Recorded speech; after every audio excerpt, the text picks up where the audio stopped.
Podemos sim.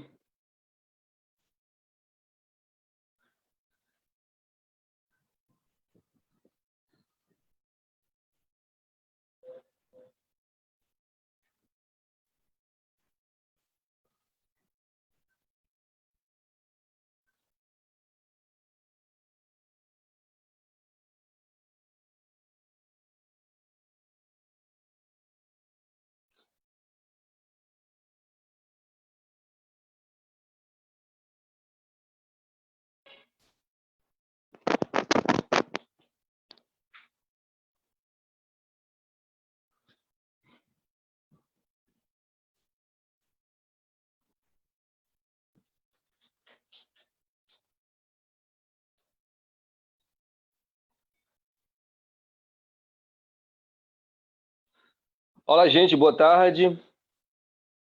Nós estamos em mais um episódio da live Café com Direitos Humanos.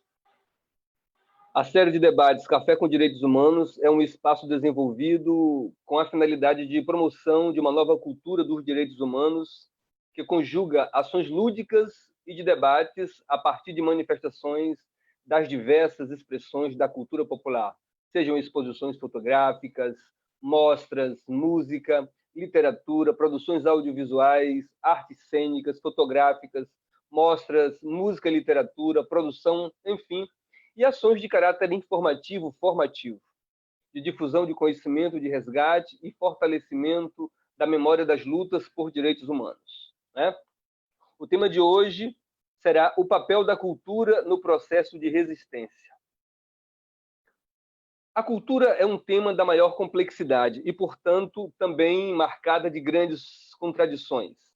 A depender da forma que vemos, ela pode favorecer ou não processos emancipatórios, processos de resistência. O Maranhão, por exemplo, durante quase 5 séculos, era explicado apenas pela lente do branco, pelo olhar e interesses eurocêntricos. Só mais recentemente é que elementos populares passaram a disputar pela resistência sua participação entre os símbolos de identidade do maranhense. Isso tem a ver com a concepção de cultura que temos. Se temos uma visão de cultura enquanto acúmulo de saber escolar, essa noção de cultura fortalece uns sobre os outros, ou seja, uns exercendo poder sobre os outros. Ou seja, os cultos desenvolvidos dominando os atrasados, os ditos sem educação, sem cultura. Agora, se nossa noção de cultura valoriza as particularidades, as riquezas de cada povo, a história de cada gente, de cada grupo, aí a cultura ganha uma dimensão de reconhecimento do outro, naquilo que cada povo tem de mais particular, próprio, e que é a sua cultura, seu modo de vida. E dentro de cada cultura, de cada povo também, aí vem as nossas contradições, existem também traços de cultura que precisam ser superados. Ou seja, qualquer sinal de opressão, de inferiorização de uns, de umas, carece botar o dedo na ferida. E aí estamos falando de racismo, machismo, que também são traços culturais, né, que nós carregamos em nossos grupos, em nossa sociedade. Daí que o conceito de cultura é também um conceito em disputa. E disso a gente não pode fugir. E atualmente, com o avanço capitalista sobre as democracias, como tem experimentado nos últimos 10, 8 anos, estamos experimentando um tremendo revés sobre tudo que havíamos conquistado nos últimos 30 anos em termos de cultura democrática e em termos de cultura política. Bom, para debater conosco nesta tarde, no Café com Direitos Humanos, nós temos aqui algumas figuras muito emblemáticas, né, que vieram aqui engrandecer e enriquecer essa reflexão. Nós temos aqui hoje para debater conosco o ator e produtor cultural Wagner Hennick, ator e produtor cultural da Casa d'Arte, Centro de Cultura em Raposa, Maranhão, um dos fundadores da Semana do Teatro no Maranhão e produtor das 3 primeiras edições da Mostra Sesc Guajajara. Nós tínhamos também convidado Adriana Gomes, que infelizmente ficou impossibilitada de participar, né? Mas temos aqui Aninha, do grupo Atitude Feminina. Aninha é integrante do Atitude Feminina, grupo de rap e hip hop formado em São Sebastião, no Distrito Federal, em 2000. Boa tarde a todos, ao Wagner, e boa tarde, Aninha. Sejam bem-vindos à live Café com Direitos Humanos. É um prazer poder conversar com vocês. Boa tarde. Boa tarde. Eu estou ouvindo vocês com um som muito baixo. Eu não sei se é alguma dificuldade, mas eu acredito que talvez a gente pudesse falar um pouquinho mais alto, poderíamos superar essa limitação de áudio. Talvez seja meu microfone, mas enfim. Boa tarde, gente, Ricardo. Boa tarde, Wagner. Boa tarde a todos, a todas, a Aninha. Boa tarde. Obrigado pelo convite. Eu queria começar essa nossa conversa recitando um trecho de uma música do mestre Zequete, que diz o seguinte: podem me prender, podem me bater, podem até deixar-me sem comer, que eu não mudo de opinião. Essa música foi cantada na época da peça do show Opinião, né, dirigido por Augusto Boal, na época auge, talvez tenha sido o primeiro grande ato artístico de resistência aos desmandos do golpe militar de 64. Eu começaria com a Aninha. Aninha, boa tarde, é um prazer imenso poder conversar com você. Qual é o papel, na sua concepção, da cultura popular, da cultura das camadas marginalizadas no processo de resistência, numa situação como essa que estamos experimentando, de arrepio da lei, de suspensão dos direitos, das garantias e a imposição da violência contra as camadas mais subalternizadas? Por favor. Boa tarde, é um prazer estar aqui conversando com vocês. Eu vou te dizer que todos os dias a gente está batendo de frente com tudo e com todos. Somos mulheres, éramos 4 mulheres que começamos um grupo em 2000. A gente está todos os dias, eu tenho falado sempre, que eu acho que hoje a gente está batendo mais de frente do que nunca. Porque a nossa cultura do Brasil e do mundo, parece que ela caiu de cima de um muro, e o muro todinho caiu, a gente não está conseguindo levantar. Mas eu acho que se todo mundo pegar um na mão do outro, a gente vai conseguir sair dessa, porque é uma cultura, eu não falo só da cultura da periferia, eu falo da cultura em si, principalmente a dança. A gente ainda consegue fazer os nossos shows através de live. A dança em si está sendo a mais prejudicada, né? Principalmente o balé, a cultura afro também aqui em Brasília. Então, eu acho que é uma mão lavando a outra agora. A gente tem que mostrar nossa força, pegando na mão do outro, sabe? A cultura no momento a dança, o folclore está sofrendo muito. Isso tem me deixado muito triste, muito.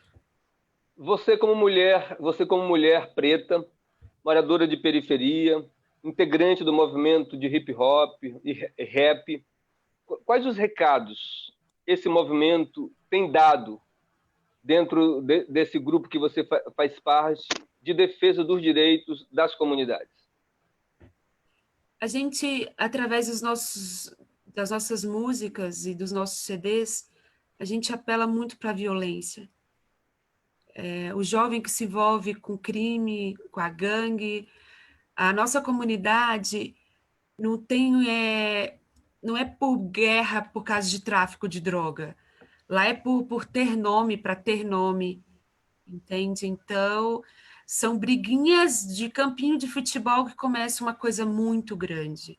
Acaba se tornando, hoje, gangues que são rivais de quadras, uma perto da outra. Então, a gente aborda muito, através das nossas músicas, que o crime ele não compensa. Né? O crime ele ou é caixão ou é cadeia. Então, a gente sempre está fazendo uma estrutura educativa através da periferia, através das nossas músicas nos colégios, com campanhas. É possível denunciar a violência policial, por exemplo, nas periferias urbanas através da arte e do movimento hip hop? Sim, é possível. A gente que não tem que se calar, mas é possível sim. E isso tem sido praticado no grupo Atitude Feminina, que você é uma das coordenadoras? Como é que Sim, isso tem se manifestado no grupo? através da música, através das nossas músicas, a gente denuncia. A gente tem uma música chamada Enterro do Neguinho, que é uma denúncia também. E tem mais de 28 milhões de visualizações no YouTube. Maravilha.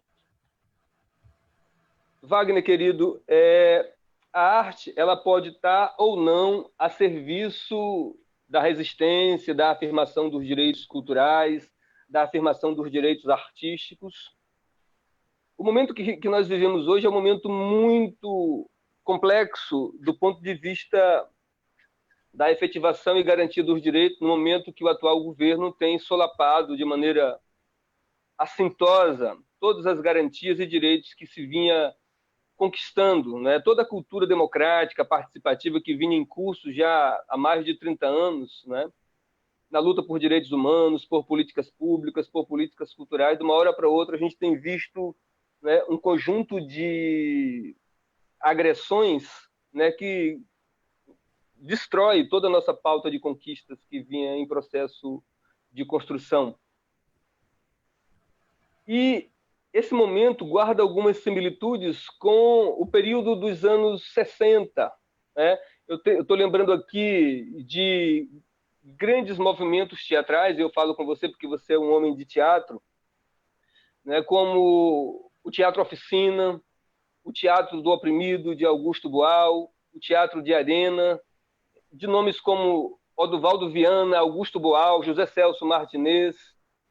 Aqui no Maranhão também nós temos os nossos artistas que, através do teatro, não é, resistiram bravamente. Eu lembro e resistem até hoje, não é, como Tasso do Borralho, Reinaldo Farai, Pazini, que recentemente nos deixou.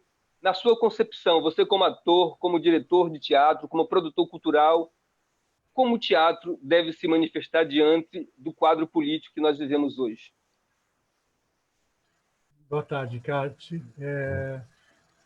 Eu acho que a arte em geral, não só o teatro, ampliando um pouco mais, ela sempre é um movimento de resistência, né? A cultura é um movimento de resistência também, né? Tudo que a gente tem de tradições, de costumes, de nossa própria língua, isso tudo é um processo de resistência, né?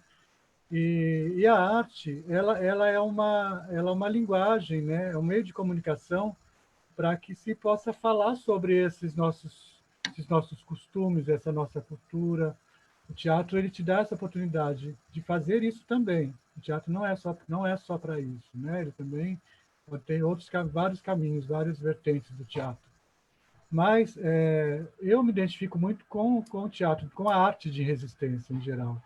A arte que me diz alguma coisa, que me fale sobre esse momento que estamos vivendo, ou de momentos que passamos também e que tiveram suas resistências para que isso acontecesse hoje, ou né, que certas culturas se mantenham. Eu acho que a arte ele tem um papel também, para mim, né, não só, como eu digo, a arte ela tem todas as suas vertentes, mas o que me interessa na arte, eu como espectador também, e como pessoa de teatro, eu gosto de ver espetáculos que falem de possibilidades de resistências, né?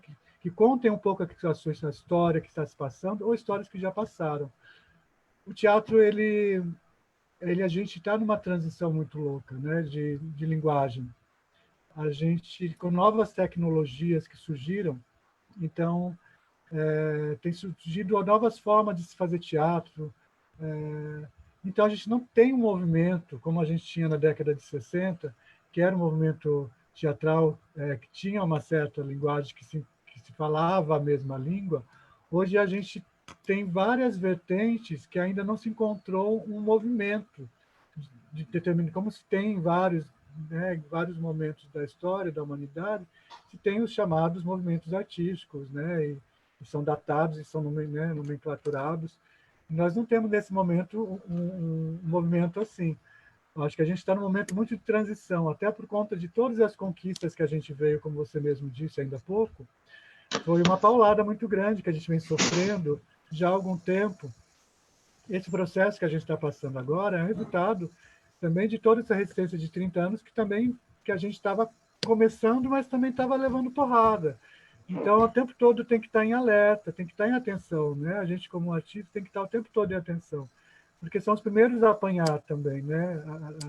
Fora a educação, né? Educação e cultura são sempre os primeiros a apanhar, porque são pessoas que resistem, né? São movimentos que falam sobre isso, que confrontam o que está acontecendo, que apontam né, as causas disso. A educação, pelo fato de ter histórias, né, para poder fazer isso, e a arte que utiliza também da história, mas que usa a arte como linguagem, tem uma facilidade de comunicação, a arte como comunicação. Então, eu acho que o teatro, a gente vem descobrindo novas formas de se comunicar, mas até então a gente não estava falando a mesma língua. Eu acho que, de repente, esse momento agora, ele nos coloca na obrigação de falar a mesma língua. Do que está acontecendo, né? Eu acho que esse movimento, que esse momento agora, pode surgir um movimento, né? Até através da lei Aldir Blanc, que tem nos unido, acho que é a única coisa bacana que surgiu toda essa coisa louca que está acontecendo politicamente e também com a questão da pandemia, surgiu a questão da lei Aldir Blanc, que é a única coisa que nos uniu, né, independente de qualquer setor. Na arte está nos unindo, pelo menos os artistas estão se unindo para discutir sobre essa lei, de que forma vão ser aplicadas. Então, eu acredito que a gente consiga encontrar uma linguagem de se falar alguma coisa sobre isso agora. Pois existem muitos artistas que argumentam uma certa neutralidade da arte. Você acha que a arte pode ser neutra ou a arte tem que estar sempre onde o povo está? Eu não acredito em arte neutra, não. É um ponto de vista pessoal. Eu não acredito, não. Sim. Acho que ela tem um dos lados. Ela sempre tem um lado, e esse é o lado, geralmente, daquele que está dirigindo, né? O diretor, ele sempre vai botar um olhar dele. Ele tem que ter. Tá claro ali o que ele está dizendo, né? Pode ser para um lado ou para o outro, mas ele tem um lado. Eu não acredito em neutralidade da arte, não. Então a arte tem que ter uma manifestação através das suas diferentes modalidades, seja no cinema, seja no teatro, seja nas artes plásticas, seja na música. Ela traduz o processo histórico que se vive. Então, ela pode tanto favorecer o domínio, a opressão, ou ela pode favorecer a resistência. Portanto, ela, em nenhuma circunstância, ela é neutra. Até quando ela se diz neutra, ela tem um lado, ou não? Sim, exatamente. Exatamente. A arte, ela pode ser uma ferramenta muito perigosa também. Ela é uma ferramenta de muito prazer, né? Que pode te dar abrir muitos caminhos, te abrir suas ideias, né? Mostrar conhecimentos e fazer com que você pense, que você, né? Uma obra de arte que você olha, que você não entendeu, mas se você se questionou, já é isso. O papel dela é isso, de questionamento, né? A arte te coloca para se questionar e para questionar sobre aquilo. Isso é válido. Tanto faz se você é a favor disso ou se é a favor daquilo. Ela te colocou em questionamento, acho que esse é o papel da arte. Agora, eu acredito que a arte ela não seja obrigatória que ela te faça pensar só sobre aquilo. que você coloca o direcionamento. Eu acho que você, quando você tira as pessoas do seu conforto, eu acho que você está fazendo o papel da arte. Mesmo que seja como entretenimento. Eu acho que mesmo que seja como entretenimento, né, numa comédia, num besteirol, né, tranquilamente. Eu adoro tudo. Eu adoro arte, gente, qualquer tipo de arte. Só que tem as que me atraem mais e as que me atraem menos, né? Mas eu gosto de tudo, eu vou ver tudo, eu gosto de ver todas as linguagens. E sempre fica, e também aí vai muito do ser humano, né? Eu sempre procuro alguma coisa ali que tenha a ver com alguma coisa política ou não, mesmo que às vezes o artista não pensou. E também a obra de arte tem disso, né? Às vezes o artista pensa, não faz uma coisa sem pensar que possa causar tal impacto, e ela tem esse poder, a arte, né? Ela tem esse poder. Então, ela pode ser uma ferramenta muito perigosa também, se ela for manipulada pelo outro lado, né? Pelo lado do opressor.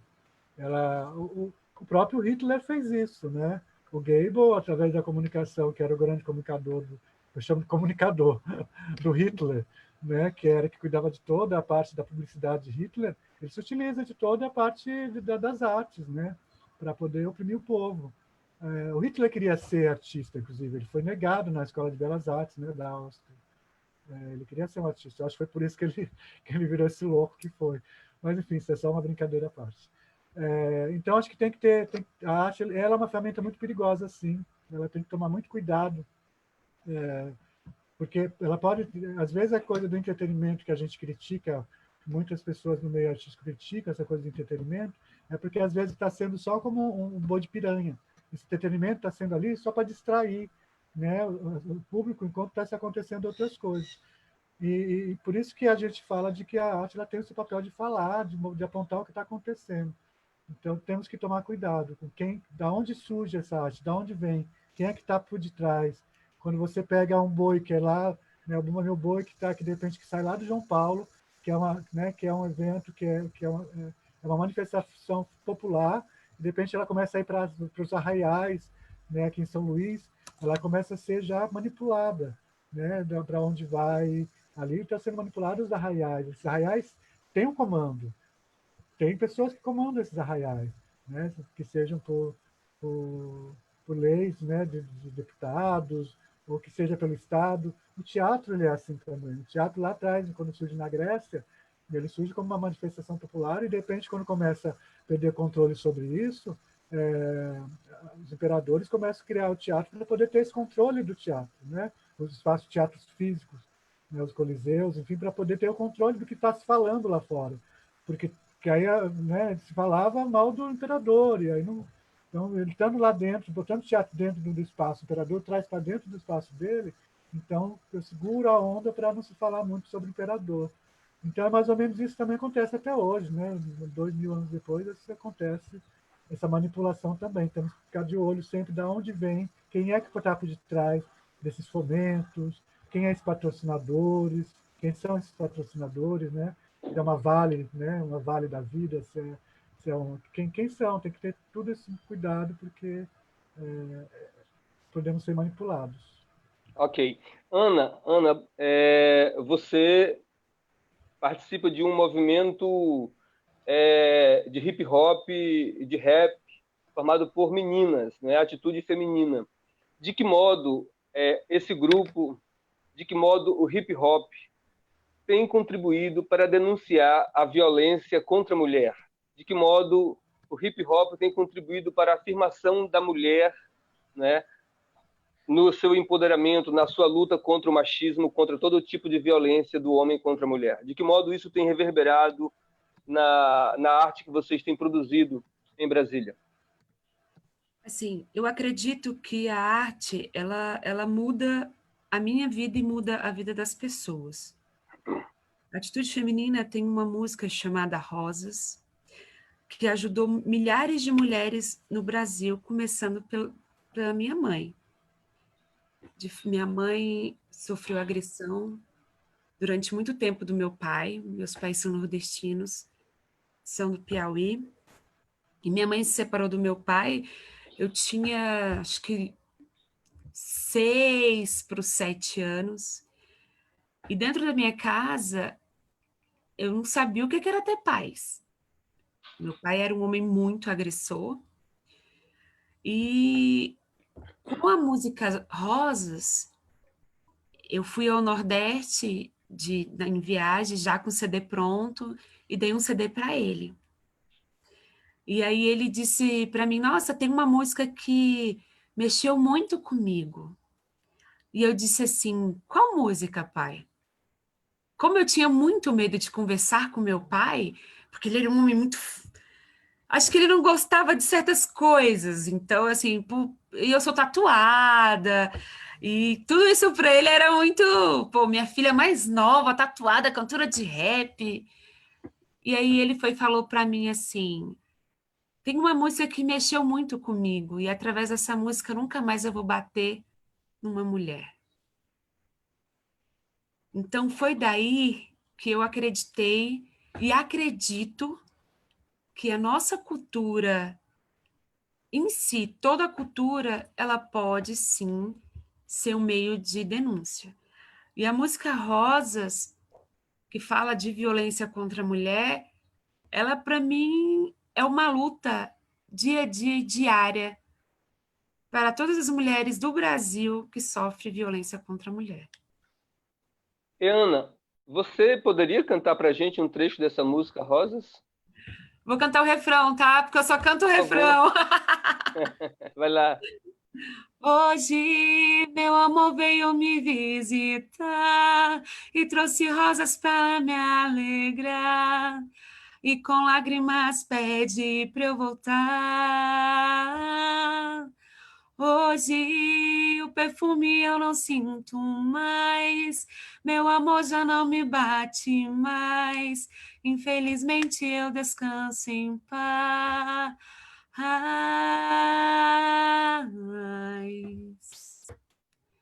Que bonito, me arrepiei todo aqui, mas é forte essa letra. Eu acho É. que, Ana, como é que começou o teu processo de conscientização, de perceber essas relações desiguais, essas relações opressoras? Claro que qualquer criança, quando percebe as atitudes de violência, ela já tem medo, ela já é tímida, mas a partir de que momento esse desejo artístico de fazer algo denunciando essas práticas passou a te acometer? Com 14 anos, aos 15, eu tive meu primeiro namorado. E eu já cantava rap, né? Já cantava para homens. E o meu primeiro namorado, ele era muito ciumento. E ele me deu um tapa na cara. E aí foi quando eu acordei para minha realidade do que eu passava dentro da minha casa e eu não queria passar por mim. E eu não queria que as minhas amigas também sofressem.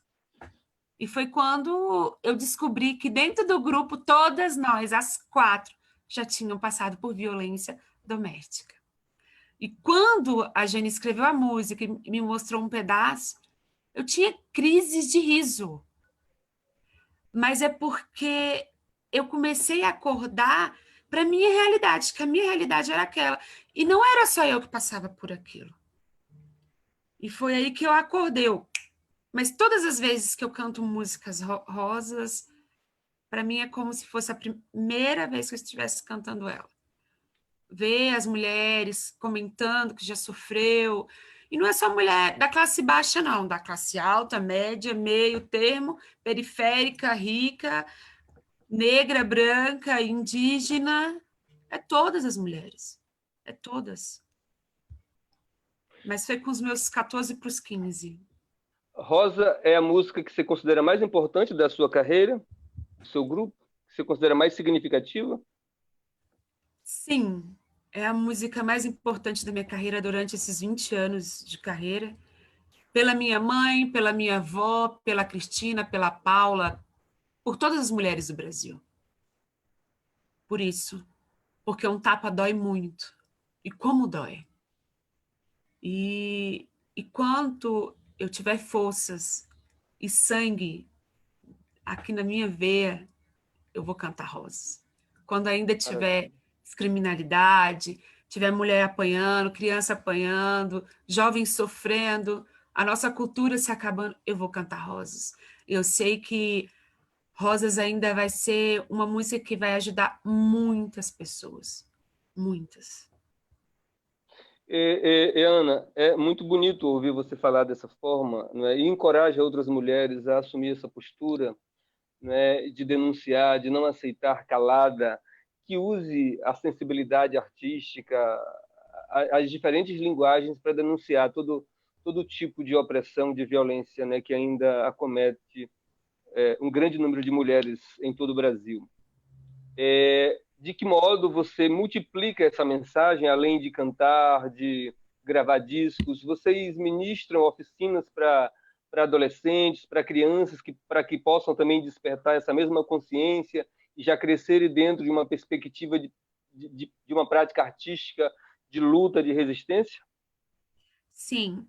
Aqui em Brasília, quando lançamos a música Rosas, a gente fazia muita prevenções em colégios, que eu acho que tem que começar dos menores para cima. A gente tem que começar a educar, porque as pessoas elas têm a mania muito... O governo em si tem uma mania muito assim de fazer campanha contra a AIDS só no carnaval, mas as pessoas não transam só no carnaval. E a violência não é só no carnaval, ou por causa... sempre fala assim, porque usou droga ou porque bebeu. Não, a violência ela está dentro do nosso meio, da nossa família, das nossas escolas.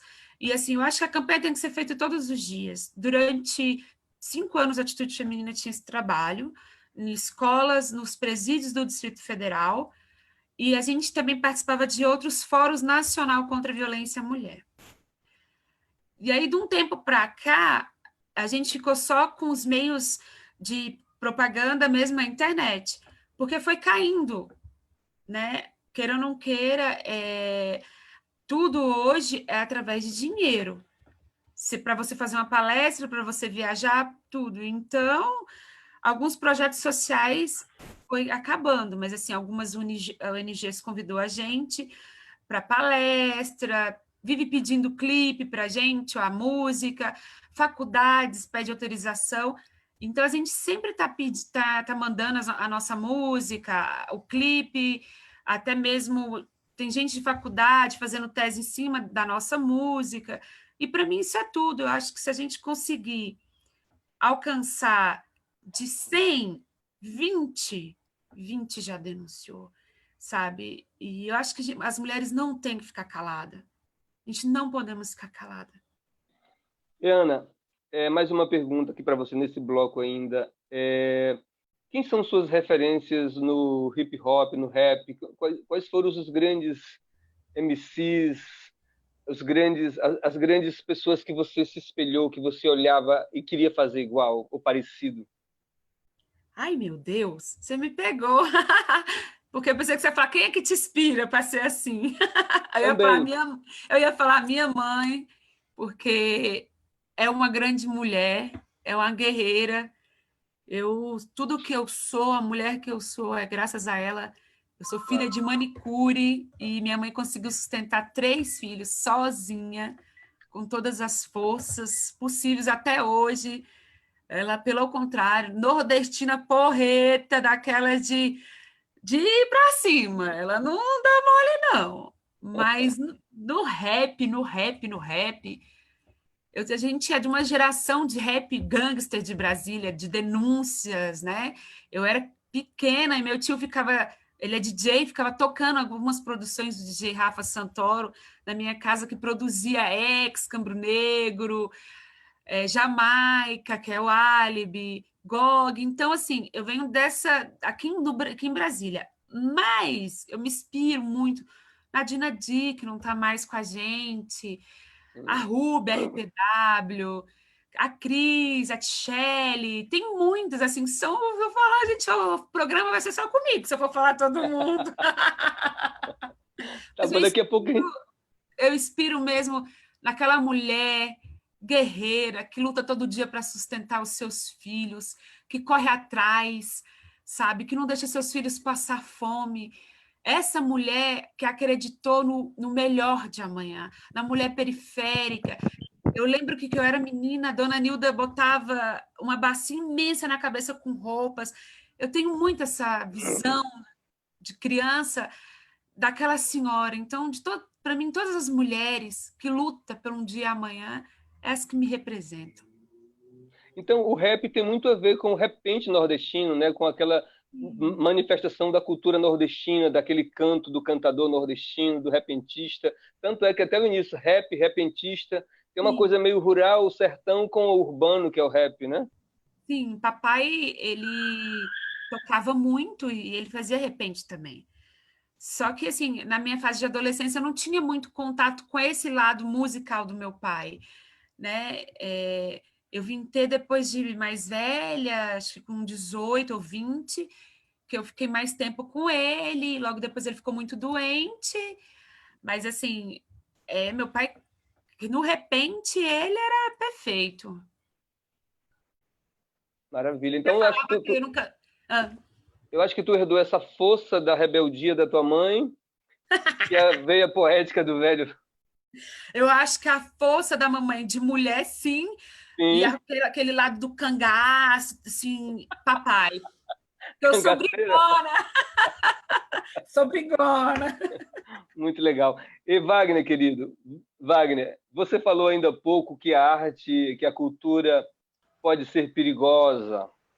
Será por isso que os governos nazifascistas, autoritários, déspotas, a primeira dimensão das políticas do direito que eles atacam seja a cultura? Por exemplo, Bolsonaro, o primeiro ato quase do seu governo foi desmanchar o Ministério da Cultura. Será por isso nós, artistas, representamos perigo para a sociedade?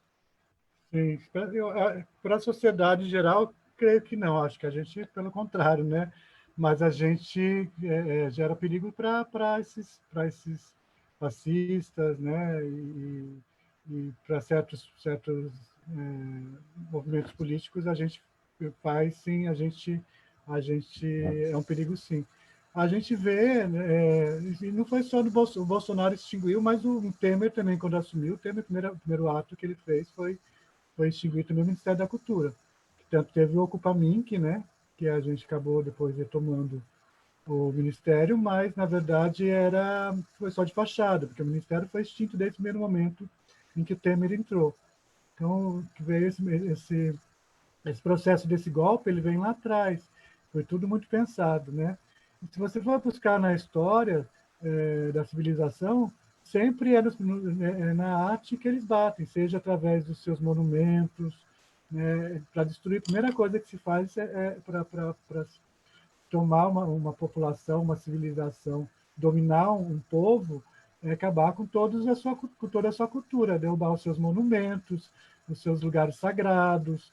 Então, você derruba isso tudo, você tira a força das pessoas, você tira a força do povo, né? Porque a cultura ela tá impregnada ali, né? A cultura, a arte, ela está ali junto com a religião, né? A arte ela surge do processo de religião. A arte ela é um processo religioso também, embora não se identifique diretamente com os movimentos religiosos, mas ela internamente ele tem um ato religioso. Ele tem a coisa da catarse, quando o público vai à catarse, que seja com uma música, com um espetáculo, com uma obra, né? Mesmo eu sempre uso o exemplo da corda bamba, né? Que é a artista na corda bamba. O público está ali para ver. Se fosse fácil passar na corda bamba, ninguém estaria ali para ver. Eles estão ali porque ela corre o risco de cair. Então o público tem essa coisa também de, tá, de entrar no êxtase, no êxtase dessa coisa, na catarse dessa coisa, de que conseguiu o impossível, né? Então, é tirar de si. Então, é uma coisa meio religiosa, tirar você de si, tirar do meu eu, tirar do meu centro. Então, a primeira coisa que se faz para dominar um povo é tirar isso deles. Então, derruba todos os monumentos. Quando você pega aqui a guerra da Síria recentemente, 2016, se não me engano, que eles quebrando todos aqueles monumentos, patrimônios históricos absurdo, uma cidade inteira assim de patrimônio da humanidade, eles foram lá cortando as cabeças das estátuas todos e derrubando templos religiosos, né? É uma loucura isso, tanto para o bem quanto para o mal. A gente pega esse exemplo agora também do George Floyd, esse movimento, né,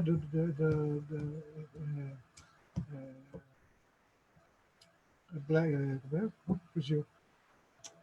Enfim, sabem o que eu estou falando. Sim. O Jorge Floyd, estou tentando lembrar o nome do movimento. Black Lives, Black Lives, bom, enfim. Que se, né, aí consegue, vem, a gente chega com força contra esse Estado opressor há anos, há décadas, né, uma história de séculos de racismo, e está ali todos os escravocratas que são os homenageados, eles não são nome de ruas, eles são estátuas. O Pazzini falava muito disso, espetáculos teatrais do Pazzini falava muito dessas estátuas, né? Ele pega o personagem e fala: eu quero ser uma estátua, eu quero virar estátua. O Duque de Caxias é uma estátua, né? Você tem estátua de Duque de Caxias pelo Brasil afora. E o Duque de Caxias, sabe, foi um opressor absurdo. Não se tem nada sobre Nego Cosme. Onde você vê falar em Nego Cosme? Eu vi falar em Nego Cosme aqui no Maranhão. Na minha juventude, quando eu estudava, na verdade, minha adolescência. Na minha adolescência lá em São Paulo, eu não sei aqui no Maranhão, mas lá em São Paulo, eu aprendi que Quilombo era lugar de escravos fugidios e bandidos. Era assim que ensinavam na escola, para mim, assim, na minha época de primeiro grau, segundo grau, ginásio. E era isso que eu aprendia. E eu ia tanto nesses lugares, eu tinha uma curiosidade de conhecer esses lugares que eu não acreditava nisso que falavam. E era sozinho, sem conhecer, sem saber se isso era verdade, se não era verdade. Mas isso, para mim, eu sempre tive essa curiosidade de querer saber quem eram esses povos, por mim mesmo, sabe? Que era? Porque era impossível. Para que eles iam fugir para ficar num lugar e ficar matando gente, sabe? Eu não conseguia entender essa coisa que ensinavam na escola. Então se criam essas estátuas, essas coisas de resistência, que é a falsa arte, quando você cria, que é a forma que se utiliza a arte de um outro jeito, né? Você pegar essas estátuas aí desses escravocratas e colocar lá. Então, é nesse sentido que eu falo de que eles têm medo, sim, da gente. Os políticos têm medo, sim. E eles tentam se apropriar disso para o lado deles. As próprias igrejas, né, tentam fazer isso hoje. Levar para dentro dos seus espaços a arte para poder manipulá-las e falar a favor deles. E a arte não pode, a arte é livre. A arte tem que ter liberdade, ela não pode ser oprimida, ela não pode ser mandada, ela não pode ser direcionada para um pensamento só. Ela tem que ser livre, ela tem que fazer A pensar arte por que, si própria. a arte quer respirar, né, Wagner? Sim, sim, acho que é respirar. É isso. E, Wagner, vamos falar um pouco das suas práticas enquanto produtor cultural. Você dirige, faz a produção cultural da Casa d'Arte, Centro de Cultura lá Black do Lives Matter. Colocaram aqui o Black Lives Matter. Black Lives Matter. Obrigado, Sim, Fabiano. massa. Eu estava lembrando aqui, querido, que você é produtor cultural da Casa d'Arte, lá da Raposa, nesse centro de cultura muito importante, né? Fala um pouquinho das intenções desse centro cultural, o que é que vocês propõem, o que é que vocês têm desenvolvido e quais as intenções da Casa d'Arte na lógica da resistência. Então, o Casa d'Arte ele já surge de um processo de resistência, porque ele é fora desse eixo, né, daqui, cultural daqui de São Luís. Cultural que eu digo, na verdade, o eixo dos espaços culturais Sim. da ilha de São Luís. Então, ele já nasce lá em Raposa, né, que não tem nenhum outro monumento cultural, já digo, nenhum outro espaço cultural. Então já surge como momento de resistência só por isso, eu acredito já. Quando você se propõe a fazer qualquer trabalho artístico dentro da periferia, é um trabalho de resistência muito forte, né? É um trabalho de luta, é um legado que você vai deixar dentro de, de, de, de uma comunidade, né? Eu adoro fazer trabalho em comunidades porque eles anseiam por isso, porque eles querem fazer isso, porque tem muito e não tem oportunidade e tem talentos fantásticos, fantásticos que você descobre ali, sabe? E estava ali, você tem oportunidade. Então é uma delícia quando você consegue estar esses lugares que não tem acesso e você só basta dar um espaço, né? E de repente começa a surgir cada coisa gigante, né? A gente lá, nós somos um centro de cultura, a gente funciona agora ninguém funciona, na verdade, da pandemia, né? Mas a gente não tem um hábito, uma frequência, né, de função de abrir assim o espaço, mas nos ligando, agendando com a gente recebe. Mas assim, esporadicamente, a cada 15 dias, finais de semana, a gente tem um quintal cultural que acontece geralmente aos sábados ao pôr do sol, onde a gente leva sempre um artista, uma atração musical ou teatral, ou ligado à poesia também, que é o que nos cabe, porque no nosso espaço ele não tem o palco, nosso palco é pequeno, né? A gente tem um quintal mesmo, a gente tem uma galeria, então tem sempre uma exposição que a gente muda a cada 2 meses, uma exposição pode ser fotográfica ou de artes visuais em geral. E aí também temos o Cine Carimã, o Cine Carimã, que acontece que a gente exibe cinema para a comunidade também. Ele fica mais voltado esse mês para a comunidade. Os outros não, os outros são mais abertos, que esse daí a gente direciona a divulgação para a comunidade, o cinema. Os outros são mais, a gente divulga em geral e aí, né, recebe todo tipo de público. O Casa d'Arte, ele funciona em parceria com o Instituto Maranhão Sustentável. Nós somos um ponto de cultura. O Instituto Maranhão Sustentável e o Casa d'Arte. O Casa d'Arte é uma MEI, né, um microempreendedor individual, e o Instituto Maranhão Sustentável é uma ONG, né, um instituto. Então, esse trabalho paralelo até para essa forma de se autossustentarem. E os dois juntos formam um ponto de cultura. E a gente trabalha muito com a questão, o Instituto mais com a questão da sustentabilidade, da economia criativa, o Casa d'Arte mais ligado à arte mesmo, né? E a arte em todos os seus sentidos, mesmo até com a culinária, da arte culinária, enfim, ele abrange todas as linguagens. E o Instituto mais ligado à sustentabilidade e à economia criativa. Então, a gente tem uma série de oficinas que sempre acontecem, espetáculos também, e os intercâmbios que a gente sempre faz com outros artistas, que deixem legado na comunidade também. Né? A gente sempre pensa em artistas quando traz de fora, não só os daqui, que a gente tem essa coisa de também trazer pessoas que possam somar para a gente. Quem é que a gente gostaria agora, que dentro das nossas possibilidades financeiras também, quem é que a gente gostaria agora que pudesse somar com a gente? Não é chamar um artista porque ele é bom, mas quem que pode acrescentar para a gente nesse momento agora, né? Então, a gente sempre faz esse exercício, eu como produtor faço esse exercício, em todas as questões mesmo da curadoria do Casa d'Arte, é sempre um exercício, é sempre um desafio de preocupação de não deixar a gente de fora, de que você está deixando gente de fora, e que está determinada linguagem para você tá dando mais espaço ou não, mas também é mais com essa preocupação mesmo de pensar o que nós precisamos agora, o que precisa ser dito agora. Aí eu jogo, né, para as pessoas que formam o Casa d'Arte, a gente discute, debate, e aí a gente convida as pessoas para estarem conosco. O Casa d'Arte é isso, é uma casa aberta, né, a gente recebe todo mundo lá, e aí é só chegar que a gente está ali para trocar figurinhas e trocar experiências. Wagner, deixa eu fazer mais uma pergunta sobre esse projeto que eu considero assim de uma importância muito grande, né, para as artes alternativas, para constituir um espaço de práticas artísticas e culturais, né, fora desse eixo mais comercial, digamos assim. Na relação com a comunidade, que tipo de resultado já se pode verificar na relação, por exemplo, com a juventude da comunidade de Raposa? Que tipo de resultado vocês já conseguem verificar na lógica emancipatória? Embora a gente esteja lá já há 6 anos, esse ano a gente completou 6 anos, era até íamos fazer, a gente sempre faz um evento para comemorar, esse ano não teve por causa da pandemia, mas esse ano nós completamos 6 anos de existência lá no espaço. A gente ainda está gatinhando, é um trabalho de formiguinha, é um trabalho difícil.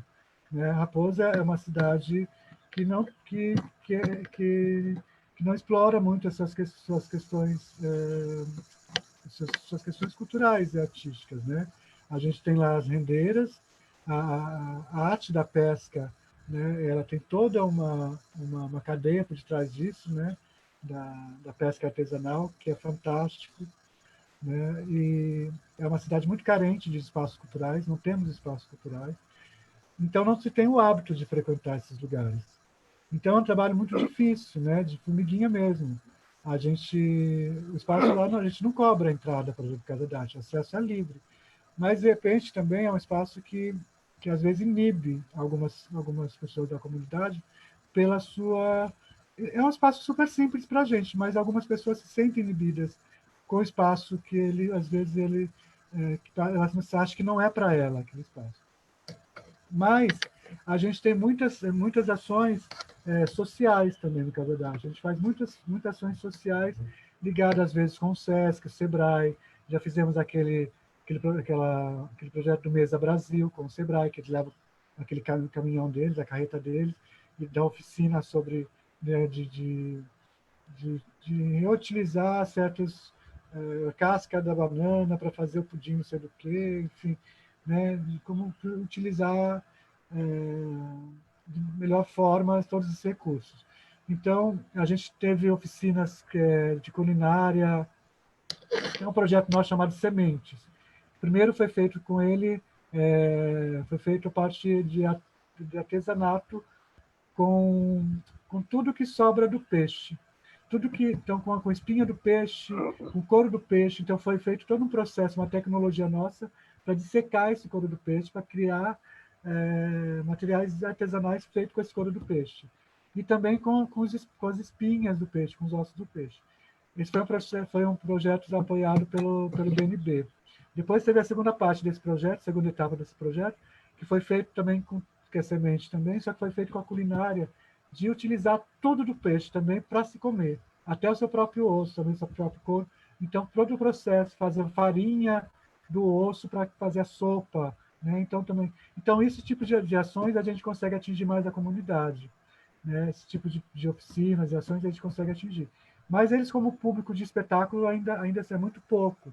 Mas, como você me perguntou, a gente tem como exemplo lá crianças que praticamente nasceram no Casa da Arte, que nasceram lá, de pessoas que trabalham conosco, né, como o David e a Kaliane, que são nossos colegas de trabalho, que estão lá conosco, e tem filhos tem pequenininha, não sei a idade, vou chutar aqui, mas tem, sei lá, 8, 9 anos, né, deve ser por aí uns 9 anos.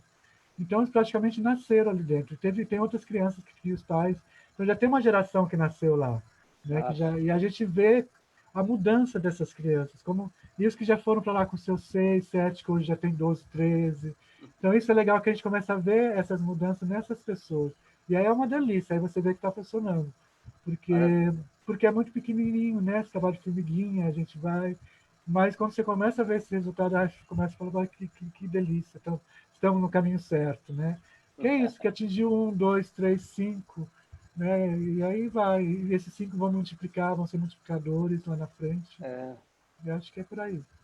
Vida longa a Casa da Arte, eu acho que é um movimento, para além de uma casa, é uma movimentação importante, né? E que a gente espera que ela permaneça nessa lógica de resistência, de aglutinar artistas. Os artistas estão sempre em ebulição, né? Estão sempre resistindo, ou por um costume, ou por uma posição política, ou do lado de uma luta pela terra, pela afirmação, pela conquista, ou pela resistência num pedaço de chão. Eu acho que a arte deve estar nessa lógica, viu, Wagner? Por isso que falam que artista é vagabundo, né? Porque é isso, a gente está sempre fazendo, né? Está sempre existindo, com dinheiro, sem dinheiro, a gente não tem esse negócio para Resistindo pela vagabundagem, né? Pela vagabundagem, né? Vagabundagem. Falar em resistir, querido Wagner, para você e para Ana essa pergunta que ela é muito propícia para esses tempos de pandemia. Porque nós também, enquanto artistas, estamos resistindo à pandemia. É uma forma de resistência. E a gente tem que resistir e esperar que continuemos existindo, porque a ameaça do vírus é a todos. E a impossibilidade de praticar a arte, porque a arte é algo que aglomera, a arte é algo que precisa de pessoas ao nosso redor, nas rodas artísticas, poéticas, chorísticas, teatrais, cinematográficas, tem sempre que ter pessoas. Então, como é que vocês, enquanto artistas, Wagner, enquanto artista Ana, estão existindo nessa resistência ao vírus? Vai lá, Aninha.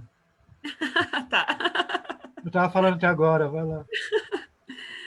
Ai, a gente acabou de fazer uma live, né? Vou te dizer uma coisa. Foi maravilhoso, né? Comemoração de 20 anos do Atitude Feminina, mas do mesmo jeito que foi maravilhoso, foi muito estranho. Porque sem público, tinha 42 pessoas envolvidas trabalhando, mas cada um na sua proteção, que é todo um processo, né? Câmera, áudio, iluminação. Na verdade, eu falei que foi o maior espetáculo que a gente fez. Mas redes sociais. Graças a Deus a gente tem as redes sociais, que quando a gente começou só tinha Orkut.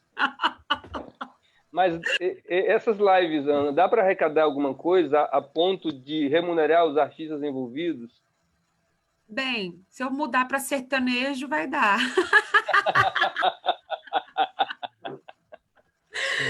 Então, não dá porque eu acho que acho que o nosso povo, o nosso público já está sofrendo muito, né? Tem muita gente desempregada no mundo, né? Não vou dizer só em Brasília, mas eu acho que no mundo. Hoje mesmo eu vi uma senhora que faz faxina falando assim. Ela entrou no bate-papo comigo e falou: por favor, me indica. Eu vou na sua casa, faço uma faxina para você por R$ 10. Você sabe o que é você falar, parar e pensar? Eu parei assim, uns minutos e fiquei pensando no que responder para ela. E eu falei para ela assim: eu não tenho R$ 10 agora, mas eu tenho uma cesta básica. A senhora aceita? E ela disse para mim: aceito. Então, assim, queira ou não queira, a maioria das pessoas que curte a arte, a maioria são da periferia, sabe? Eu canto não só para a periferia, mas infelizmente quem está mais sofrendo hoje é a periferia. E a live que eu fiz foi para a periferia. Vou te dizer por quê. Você fala para mim, Ana, por que isso? Porque aqui em Brasília já está tendo festas em hotéis, onde o ingresso é R$ 2.000. Eu sou cantora de rap. Se eu cobrar R$ 2.000 no ingresso, não vai ninguém. Você está me entendendo? Mesmo que as pessoas que têm condição, ela pode pagar, mas não vai. Porque é sempre assim. Ah, é música de bandido. Ah, é música não sei o quê. Você está entendendo? Mas a minha música pode ser tema do PAS, da prova do PAS. Então, é uma lógica, se você for pensar. Então, já está tendo essas festas aqui de barco. Teve no final de semana agora de uns cantores famosos, aonde se deu uma revolta muito grande na periferia aqui em Brasília. Os posts na internet era só falando disso, porque eu fiz a live no final de semana passado. Tem 2 semanas que eu não vejo minha mãe, sabe? Eu falei, mãe, eu só vou em casa quando eu fizer o teste, porque eu sei a responsabilidade e o amor que eu tenho à minha mãe e ao meu próximo, sabe? Então, eu tenho esse cuidado todo, eu tô tendo, porque eu não quero perder minha mãe, eu não quero perder meus amigos, eu não quero. Então, a live toda foi a gente pedindo, gente, se cuide, cuide dos seus. E tem pessoas ainda muito irresponsáveis, sabe? É revoltante algumas coisas, mas faz parte, a gente está aqui para bater de frente. Eu sempre falo que a gente está entrando com o pé, né? A cultura em si, que é o mais prejudicado hoje, a gente está entrando com o pé. Porque com a cabeça e com o corpo a gente já estava. A gente tirou o pé e estamos voltando com o pé. E é isso. E Wagner, você, como é que você está fazendo para existir, resistindo a esse quadro trágico da pandemia? Você, quanto artista, que precisa estar produzindo, que precisa estar sobrevivendo enquanto artista. É bem isso que a Aninha falou. Eu sobrevivo há muito tempo dessa coisa de escambo mesmo, né? Há muitos anos eu sobrevivo com escambo, com trocas de trabalhos, de coisas, né? Olha, eu faço isso, tenho isso, né? E troca de trabalho, você me dá aquilo, e a gente vai sobrevivendo assim. O Casa d'Arte, por exemplo, não gera uma renda, né? Os Casa d'Arte até dá prejuízo, por isso que ele é um espaço de resistência. Se a gente fosse depender dele para sobreviver mesmo, a gente não estava lascado, né? Mas ele mantém a Luzenice e o Luiz, né, Luiz Lima, que são gestores da casa. A gente tem um acordo lá que a gente tem um mínimo que nos ajuda, né? Mas eu sempre sobrevivi também de outros projetos como produtor cultural. E desde o Temer, quando o Temer extingue lá o Ministério da Cultura, então desde lá de trás a coisa já não está sendo fácil, já ficou bem ruim, bem difícil já. Desde lá de 2016 a coisa começou a ficar bem ruim. Agora lascou de vez. Mas aí, ao mesmo tempo também, a gente está acostumado com isso também. É uma vida inteira de resistência, né? É uma vida inteira. Às vezes começa a dar uma melhoradinha, aí você fala, agora vai, agora... E aí vem uma pancada dessa, aí, a gente já está acostumado, né? Já passei meus aperreios, já tive muito aperreio em São Paulo também. Os famosos perrengues. Os perrengues, já trabalhei muita coisa, já empurrei carrinho de vender coisa na rua, já fiz minhas coisas para poder sobreviver aí, e a gente sempre sobrevive para manter a arte da gente. Eu sempre banquei minha arte nesse lugar, sempre trabalhei em outras coisas para poder bancar a minha arte, né? Porque se eu dependesse da minha arte, eu não sobreviveria, né? E a gente está... Eu primeiro assim, no começo, o Casa da Arte, a gente, agora no começo da pandemia, respondendo a sua pergunta, a gente começou a fazer algumas ações, alguns desafios pelas redes sociais, junto com o público, jogando alguns desafios para cantar música, e chamando os artistas para fazer uns clipes e tal, e estava funcionando bem bacana, estava caminhando. Mas aí teve esse baque do Pazini, né, que para quem conhece, quem não conhece sabe disso, quem não conhece, o Pazini era um grande amigo, ator, diretor, mestre de teatro, que faleceu da Covid agora em abril, final de abril. E eu estava muito próximo dele, tão próximo que eu estava com ele até o último momento da morte dele. E aí foi um baque muito grande, foi foda, foi bem foda mesmo. Assim. E aí não deu para fazer nada depois disso. Assim. Agora que eu estou voltando a respirar e retomar minhas atividades.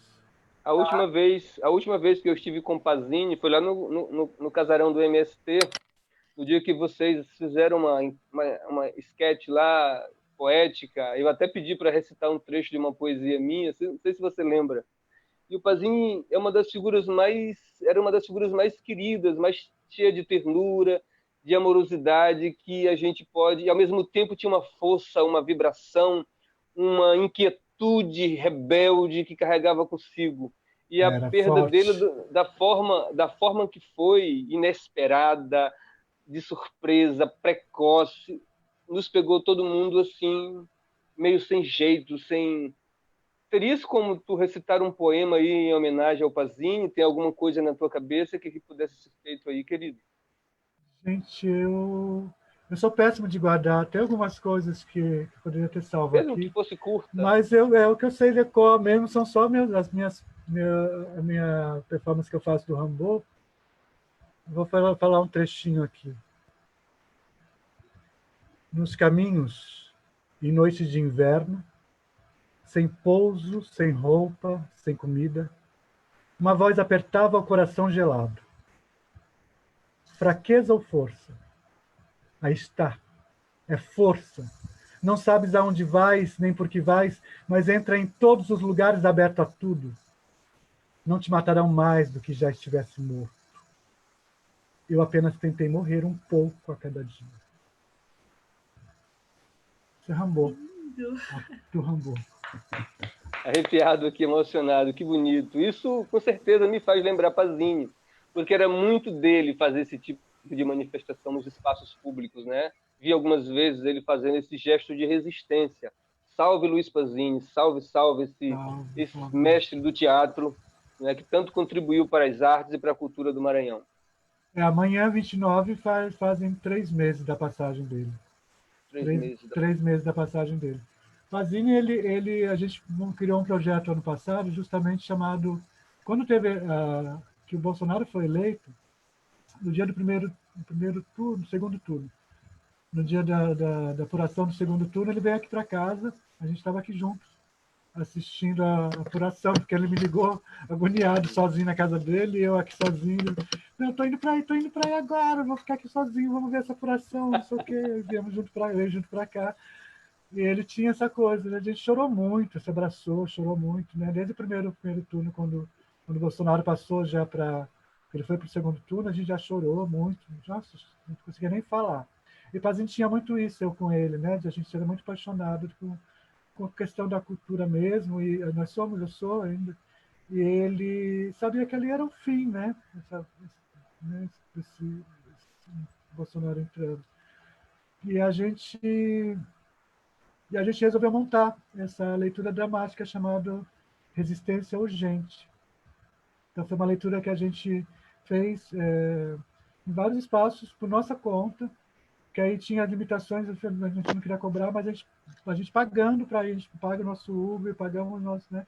Pedindo só que quem pudesse colaborar, que nos desse carona para levar e tivesse alguma alimentação lá, assim, não alimentação, mas um lanchinho, uma água, um suco, sei lá, né?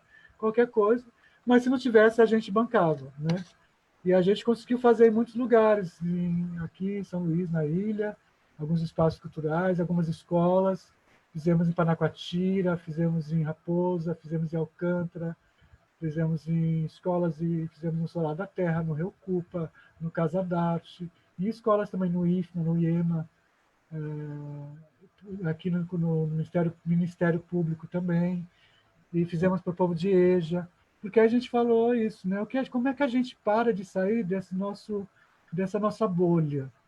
Todas as coisas que a gente vai, todos os manifestos que nós vamos, todas as discussões que tem, é só a mesma bolha, somos as mesmas pessoas falando para nós mesmos. E não adianta a gente ficar só para nós já sabemos disso. Como é que a gente consegue atingir esse outro povo, né? Esse outro público? Como é que a gente começa a mostrar para eles que não é nada disso? Então, surgiu essa ideia dessa existência urgente, dessa leitura dramática. A gente lia um texto que era Nova Diretrizes em Tempo de Paz, que é a chegada de um polonês no Brasil após a Segunda Guerra, um polonês que era um artista, que era um ator na Polônia, e que vem ser agricultor no Brasil, porque ele não quer mais saber da arte, porque a arte não serve para mais nada numa guerra. E a outra leitura é sobre... Era o julgamento do Bertolt Brecht nos Estados Unidos, quando ele é expulso dos Estados Unidos por ser acusado de comunista. Então a gente pega esses dois textos e faz uma mistura e apresenta para as pessoas e faz essa discussão com o público em geral. E é muito legal de ir nas comunidades onde as pessoas não têm acesso e ouvi-las, que na verdade elas não têm acesso a ver, mas elas são muito sacadas, elas sabem muito mais. Você fala, elas pegam tudo, elas são, sabe, ligeiras, às vezes muito mais do que aqui. Né? E Claro. rapidinho elas entendem, parece que é a língua delas. Então, são oprimidas, né? Estão acostumadas a serem oprimidas. Então, elas entendem quando falam delas, né? E falam para elas. Então, é muito satisfatório. A gente se emocionou muito com esse projeto aí. O Pazini vai fazer muita falta para a gente. Está fazendo, já está fazendo uma falta imensa. Uma falta imensa. Só o olhar, o jeito sereno, aquele jeito carinhoso de encontrar a gente, né, afetuoso, faz uma falta sem tamanho, certamente. E, Ana, o reggae aqui no Maranhão, assim como o rap também, ele se constituiu durante muito tempo como a opção de lazer da periferia negra de São Luís. Então, desde os anos 70 até hoje, o reggae virou um símbolo de São Luís. O rap, o funk, são outras manifestações de lazer, né, das manifestações da juventude negra das periferias urbanas, né? De que modo essas manifestações, tanto o reggae no Maranhão se tornou perigoso para a elite, porque ele, ao mesmo tempo que ele era uma opção de lazer dos negros, da periferia urbana de São Luís, ele acabou se tornando um símbolo de resistência negra, porque ele afirmava os elementos identitários de uma gente que foi historicamente marginalizada. De que modo o rap também acabou sendo para vocês das periferias urbanas, por exemplo, de Brasília, essa opção de lazer e, ao mesmo tempo, um símbolo de resistência, mostrando que, inclusive, a ideia, Wagner, de lazer e resistência não são dicotômicas, elas não se negam. Você pode ter um lazer que também pode ser um elemento de resistência. Como é que isso ocorreu com o rap, Aninha, lá com vocês em Brasília? Lazer e resistência política ao mesmo tempo. Nossa, eu estava prestando atenção no Wagner falando, até me emocionei. Meus sentimentos ao Maranhão, a despedida de um artista, é muito triste para mim. Bem, eu tive a oportunidade de fazer show no Maranhão. E foi muito engraçado, assim, para mim, que antes de a gente subir no palco, tinha um DJ tocando. E esse DJ que estava tocando, ele fez a nossa música virar reggae. Nossa. Aí eu virei para ele e falei assim, como você conseguiu isso? Porque, assim, ficou um rap com reggae, então ficou um ragaton. Sim, sim. Né? É. Mas eu tenho como exemplo o reggae, sim. É a mesma sintonia do Maranhão, é o rap em Brasília e alguns estados do Brasil, até no Goiás, na nossa periferia, com rap. Eu tenho até um exemplo que eu queria até falar, que é o Preto Góes, do clã nordestino. Sim, do clã nordestino. Sabe, é um principal representante do rap do Maranhão e no Brasil. Né? Meus pais são do Piauí, eu tenho esse negócio do contato com o pessoal do Maranhão, da frente, né? E eu vou te falar uma coisa. Eu vejo o reggae como rap em Brasília. É do mesmo jeito, sabe? Aquela caixinha de som, o cara às vezes na bicicleta, andando. A única coisa que muda é que Brasília não tem praia. Né? Na periferia não tem córrego, que a gente chama. Uhum. Então, assim, as ruas de lazer é do mesmo jeito, só muda uma coisa. Que no reggae tem o DJ e o dançarino, né? No rap, não. A gente é completo. A gente tem o grafiteiro, o dançarino, o MC, o cantor e o poeta de livro agora, né? Maravilha. Então, é a mesma coisa. Às vezes, quando tem um lazer, que eu sei que aí tem muito, assim, o povo ali na porta, escutando reggae, tomando a cervejinha, tá fumando seu cigarro. Agora não, né? Que acabou essa... Na nossa periferia, em Brasília, em São Sebastião, tem, sabe? Tem isso. E, para mim, é maravilhoso. Eu acho que são uma das culturas... É igual samba, sabe? É igual samba. No Rio de Janeiro, eu tive um prazer de morar um tempo lá. Eu me identificava com o Rio por isso, porque eu lembrava muito a periferia de Brasília. Mas, assim, os caras tocando aquele samba de raiz, né? O pagodezinho. E eu lembrei muito. Na verdade, eu amo a periferia. Eu amo reggae, eu amo samba, eu amo o rap. Eu amo teatro, estou esperando um convite, hein, quando isso passar. Isso é uma indireta. Viu, Wagner? Tu já está sendo provocado aí para convidar a Ana para ir lá na Casa da Arte, tanto fazer uma oficina de teatro, como se apresentar também na Casa da Arte com o teu grupo, né? Sim, maravilha. Já estou apaixonado aqui, querendo conhecer mais trabalhos, assim, eu vou procurar pesquisar mais depois. Wagner, se Deus quiser, e depois que tudo isso passar, eu vou sim aí, eu vou aprender a dançar reggae, porque eu não sei. Vou tirar um pouco da minha timidez, porque eu sou tímida. Tem que visitar aqui o Museu do Reggae, que lá tem inclusive professor de reggae que pode te ensinar a dançar, entendeu? Obrigada pela dica. E viu, Aninha, essa coisa de falando que essa música virou reggae, aqui tudo vira reggae. Eu me lembro quando eu cheguei aqui, eu vim de São Paulo para cá, né? Estou aqui há 16 anos. Eu vi a música O Amor e o Poder, da Rosana, em reggae. Eu falei, Reggae. gente, até o Amor e o Poder em reggae. Eu adorei, inclusive. Esse foi um exemplo bem balizado, bem É, clássico para mostrar o que é que pode virar reggae, né, Wagner? E a tudo força pode. da resistência do reggae no Maranhão. E ficou Se massa o não... Amor e o Poder, inclusive. O Amor e o Poder ficou massa, inclusive. Pois é, Wagner. Que maravilha, meu irmão. E Wagner, eu queria observar um aspecto que eu acho que, inclusive, é um aspecto que nos remete a esses períodos de exceção, né, que estamos vivendo, que a gente já viveu em outros tempos históricos, não é?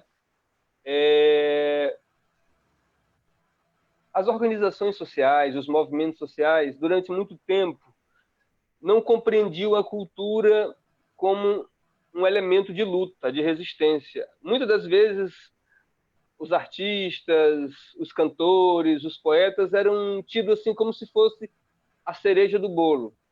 Era o convidado para animar a festinha no final do evento.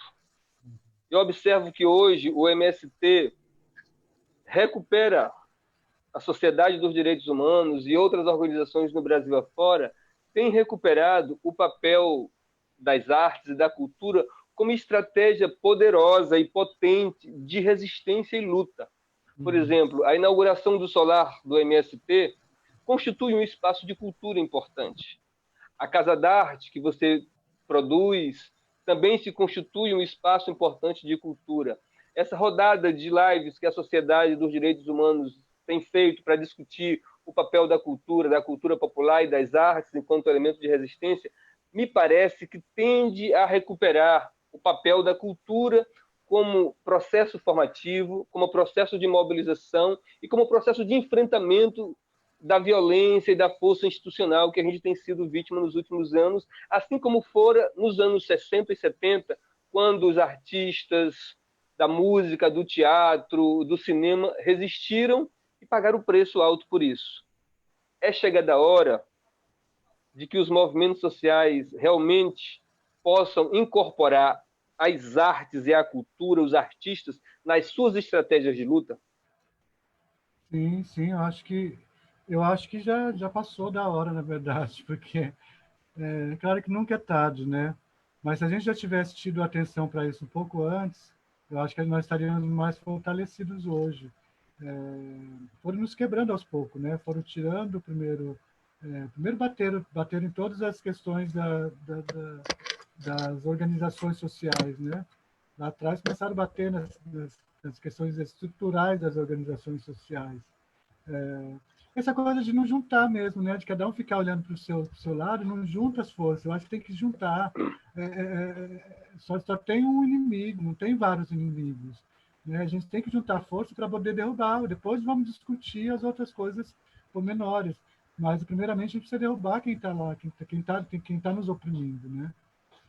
E a arte, sim, ela tem esse papel, ela pode ser isso, né? Ela tem essa facilidade de comunicação que as pessoas dos movimentos sociais às vezes não têm, né? Ela consegue mobilizar de um jeito, mas não consegue, ela consegue mobilizar determinado segmento, que são as pessoas que fazem parte da sua ONG, do seu movimento ali. Mas ela não consegue expandir às vezes isso para se comunicar com outras, né, com outros movimentos, com outras pessoas, com outras coisas, outros movimentos que divergem, né? Você vê quando tem as manifestações, os atos de manifestações, aqui no Maranhão principalmente, né? Não sei em outros lugares, aí em Brasília mesmo, não sei como foi agora esses últimos tempos, Aninha, mas aqui a gente brigava entre a gente nos atos, assim, a gente ia para manifestar contra alguma coisa, chegava lá, um grupo brigava com outro grupo, e aí saía uma turma para frente, outra turma ia para trás, um ia para uma rua, outro ia para outra rua, outro vão para frente do palácio, outro vão para frente da Assembleia, e é uma loucura, ninguém se entende, cada um querendo puxar para o seu lado, e isso é louco, né? É muito louco. E os artistas ali que eram, que aqui, né, também foram nesses manifestos, eles foram também como se fosse a cereja do bolo, mas não foram explorados de outra forma, ficavam lá perdidos. Também porque... Mas aí a galera está indo para lá, a outra está vindo para cá, e aí vai cantar para quem? É para cantar mesmo? Não é para cantar, é para falar, é para, sabe, é uma loucura, não se chega numa coisa, um senso comum, né? Você pega os sindicatos, que é era o papel do sindicato nos anos 80, se perdeu hoje aqui, né? Pelo menos aqui a gente perdeu muito. O sindicato, ele não consegue se comunicar você fica sempre a mesma geração em volta do caminhão, do carro, do som da galera do sindicato, é aquela mesma geração dessa idade da galera que já vem desse movimento lá de trás. Mas os jovens não seguem. O sindicato não consegue se comunicar com os jovens. Né? Há tentativas, sim, tem tentativas, mas não tem estratégias. Né?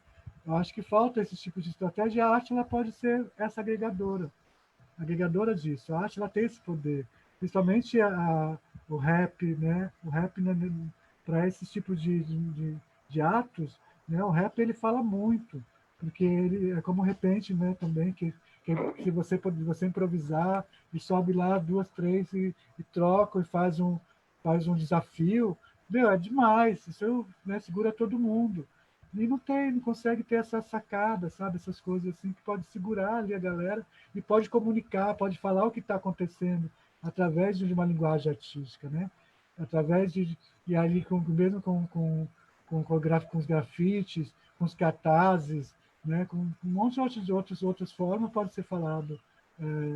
Não ficar utilizar a arte só como uma animação, mas pode ser falado as coisas, forma de comunicação mesmo, de Verdade. comunicar direto o que você quer nesses atos. E ela pode ser, acho que a arte ela está ali para isso, ela pode ser utilizada para isso. E ainda não chegamos ainda nisso, mas quem sabe a gente consiga ainda daqui para frente. Pois é. Aninha, nós já estamos chegando aqui às 17h30, não é? Às 5h30 da tarde. Que tipo de consideração você poderia nos fazer, né, sobre o teu papel enquanto mulher preta nesse movimento, nesses anos todos de trabalho que vocês vêm desenvolvendo? E mais uma pergunta: vocês conseguem participar de editais e acesso a algum recurso para a realização das ações, das atividades de vocês? Qual é a relação que vocês têm com os governos, com o Estado em Brasília? Então, eu vou federal, às vezes sim, às vezes não. Por quê? Eu fui garota propaganda da campanha de uma mulher na presidência aqui em Brasília. Quem foi? E fui garota da troca do Lula para Dilma. Eu fiz uma música e fui propaganda aqui no Distrito Federal. E para algumas pessoas também, alguns deputados aqui do PT, eu fui garota propaganda de campanha mesmo, Sim. né? E assim, infelizmente, a gente não pode concorrer a alguns editais aqui no Distrito Federal. Eu até entendo por quê, mas por minha causa, porque eu sou funcionária do Distrito Federal, né? Sim. E eu já respondi processos administrativos por estar na banca julgando algumas coisas de movimento do hip hop, Certo. né? Mas isso não me deixa desanimar nunca, porque o meu talento que me deu foi aquele lá de cima.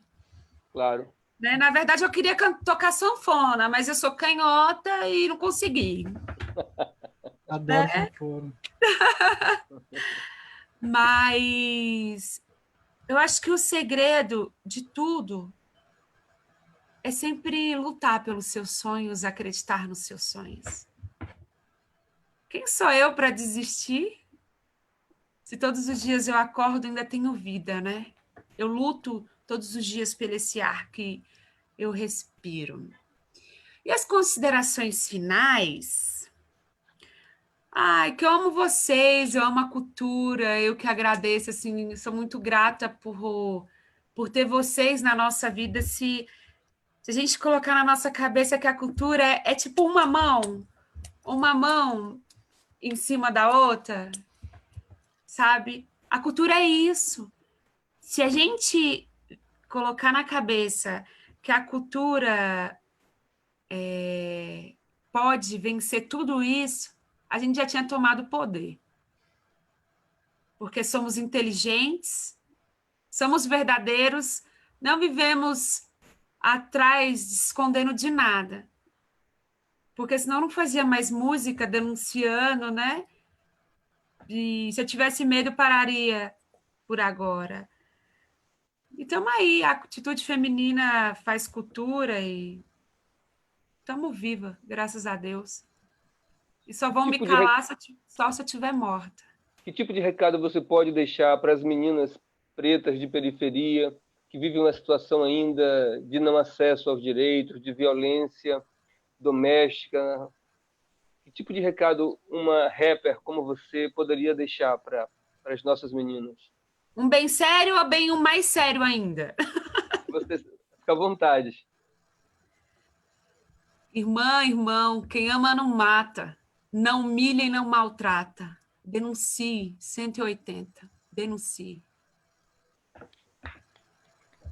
Wagner, querido, eu gostaria também de ouvir de você as considerações, os recados finais, né? Que rumo a gente, da área da cultura, os artistas, os produtores culturais, precisam assumir daqui para frente? Eu acho que a gente vive um momento decisivo no modelo de relações, nos paradigmas de vida. Eu acho que a pandemia meio desnuda um pouco a hipocrisia que estava estabelecida nessa sociedade. Que tipo de recado a arte, nesse momento de pandemia e desse pandemônio que a gente está vivendo com esse governo federal, a gente pode aludir através das artes e da cultura, meu amigo?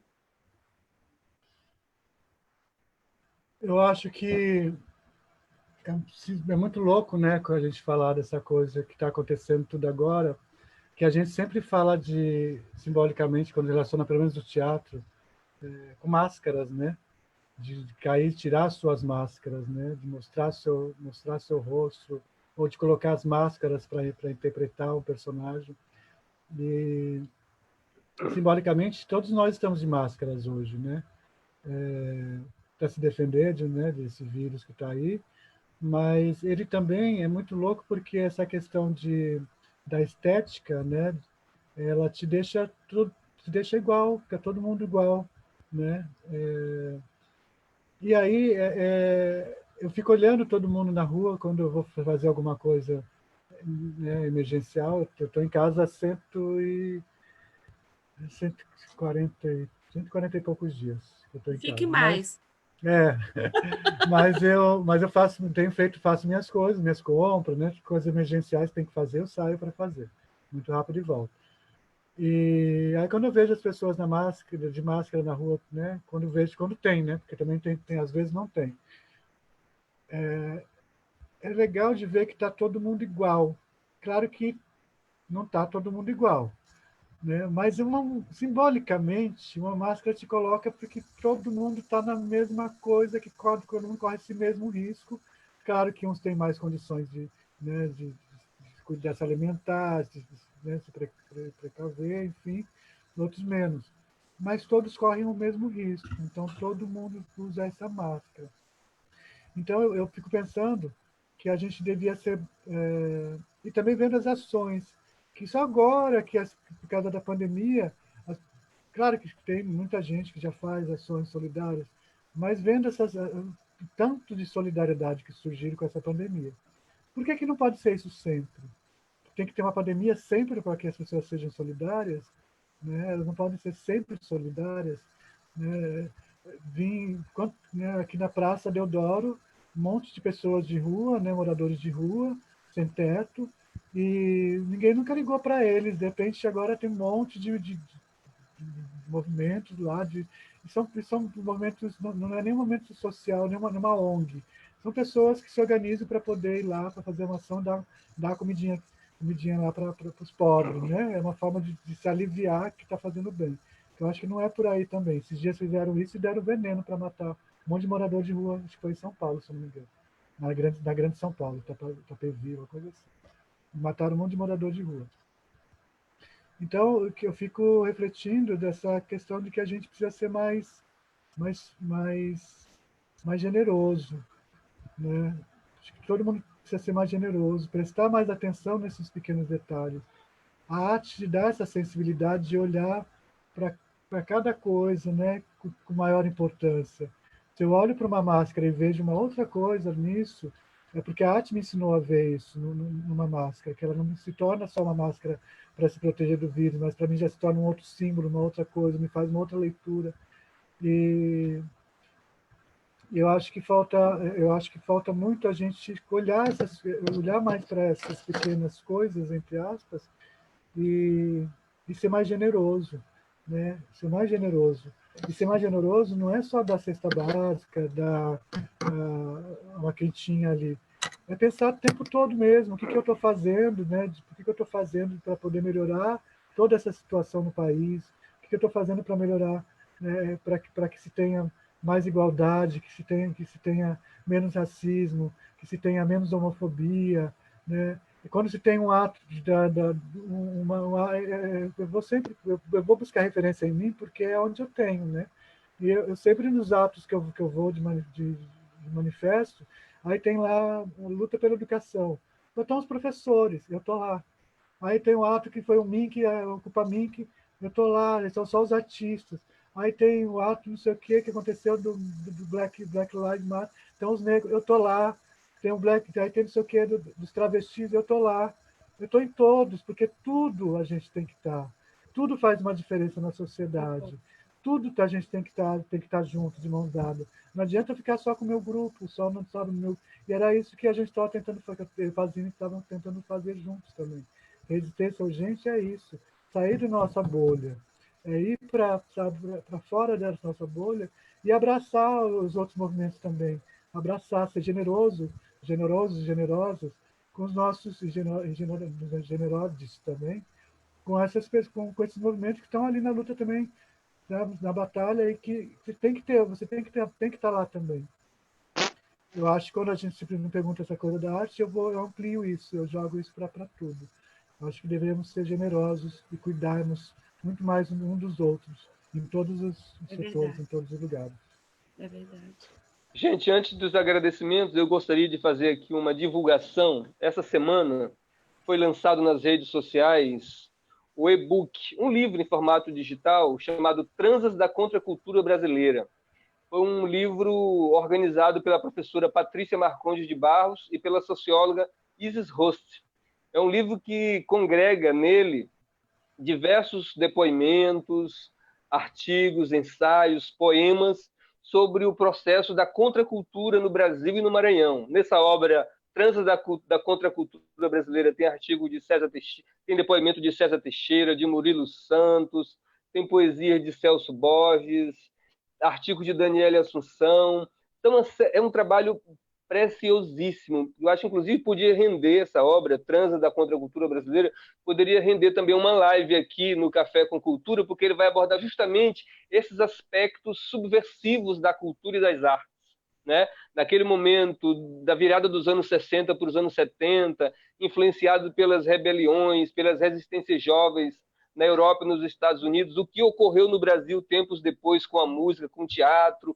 Então, essa obra traz essas reflexões de uma riqueza fabulosa. Tem Jardes Macalé, sabe, tem textos sobre Torquato Neto. É um trabalho, já surge agora, mas na minha leitura já se tornou imprescindível para compreender o processo das artes que temos hoje, porque isso passou por lá, passou pelos anos 60, passou pelos anos 70, então essa obra é imprescindível, acho que está disponível, é gratuito nas redes sociais, é proibido comercializar, mas já está acessível a todas as pessoas. Então eu queria aconselhar, quem puder acessar essa obra, Transas da Contracultura Brasileira, de Patrícia Marcondes de Barros e Isis Rost, tá uma preciosidade. E tem, só ter o depoimento de César Teixeira aí já mostra a seriedade do trabalho e a importância desse trabalho, porque César é símbolo do laborarte, da resistência política, da luta por direitos humanos, é integrante da Sociedade Maranhense dos Direitos Humanos, é um personagem vivo